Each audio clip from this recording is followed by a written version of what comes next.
Hello, my name is Chameleonish, and today I will be reviewing A Clash of Kings by George R. R. Martin. This is Book 2 in A Song of Ice and Fire. First off, I want to say there are going to be a bunch of spoilers in this book, so if you have not read A Clash of Kings and you do not want to be spoiled, please do not watch this video. Let's start off with talking about the plot. My favorite plot lines in this book are Arya's, Tyrion's, and Catelyn's. Arya, I just feel like last book she was really overshadowed by Eddard Stark, her father, because his plotline felt a lot more interesting and we got a lot more POV chapters from him. But in this book, I think she gets a more interesting plot. She gets isolated from the rest of the POV characters, which means that we get to see only through her view about those characters. So we get to learn, so she gets a lot more time on page. Tyrion's plotline is really interesting. I love King's Landing and all of the plotting and scheming that goes on in there. I love how Tyrion handles it, and he gets to really shine in this book. Now, Catelyn I put up here because I really feel like she gets to see so much about the Kings. We get to see Robb through her perspective. Yes, it's very sad that we don't get a Robb POV chapter, but at the same time, I think what we do see from Robb, from her, is really good.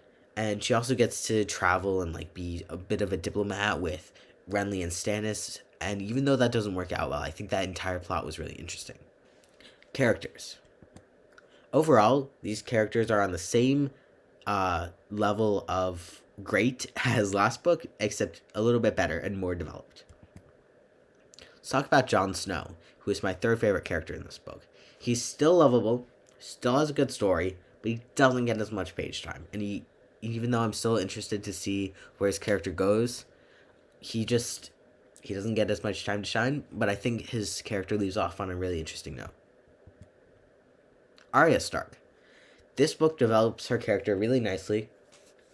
It allows her to shine, and I love her personality, and I feel like her plotline in this book is more interesting than in the first book. Tyrion Lannister. This book takes his character, develops it more, puts it in an even more interesting plotline. What could go wrong? Literally nothing. I love Tyrion in this book especially. Now, Tyrion's wit, dialogue, and plot are all really enjoyable, especially his dialogue. I think just reading lines from his voice is just one of the best. He has some of the best dialogue ever, I think.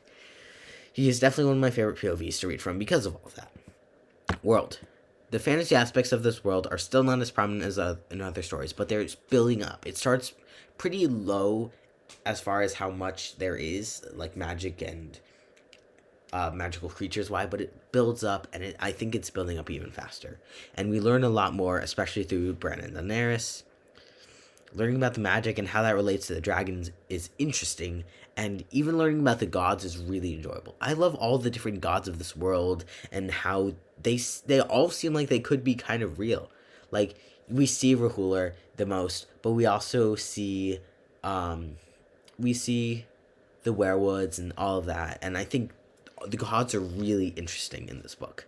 Overall, what was hinted at in book 1 is taken by this book and brought into fruition. Non-fantasy aspects. We see more of the different houses in Westeros and see where their loyalties land. And we also see a lot from Daenerys' POV about the world to the east, which is really interesting. I loathe House Greyjoy, but it's also really cool to learn more about it. I loathe them. They're the worst. And the world feels even more fleshed out than in book 1. Pros. My cup of tea. And I don't like tea, but if there was a cup of tea that I were to like, it would be this writing style. Need I say more? Overall, continues the series really well, wonderful sequel, and a little bit better than book 1. The first few chapters are a little harder to get into, but from there it's incredible. Very strong in every aspect, but the characters especially knock it out of the park. Easily 5 out of 5 stars. This is well, maybe not the easiest ever. One of the easiest 5 out of 5 star books ever, in my opinion. Thank you for watching, and until next time, goodbye.